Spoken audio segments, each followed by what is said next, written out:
First of all, I'd just like to say what an amazing film. You know if I'm talking about it, the same guy who told you to wait and see for 12 months about government lockdowns after spending my entire career talking about how the state uses fear to incrementally encroach upon freedoms while being completely oblivious to the fact that some people have to work real jobs and not everyone has enough cash flow from their absolutely mid-wit audience to just check out for a year and see what happens, and showing just how out of touch I am while pretending to be one of you.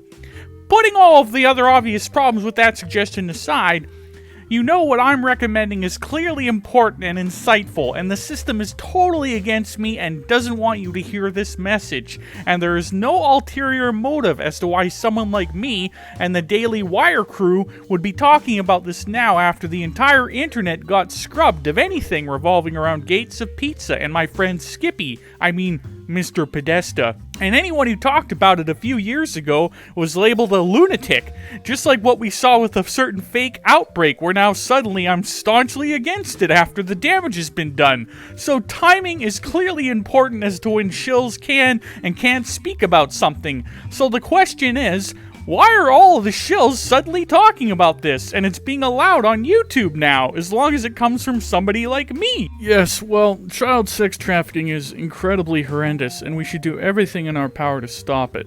Yes! Absolutely! Hypothetically speaking, if a child were to have been molested by someone who told them to dress up like a sexualized lobster, but that now grown child was starting to veer towards Andrew Tate and falling back on simps, what type of techniques would the traffickers use to bring them back into the fold? That's, pretty specific. I'm not sure I have an answer. Well then, what good are you? I'm trying to save lives here. Fuck! ForkFaced.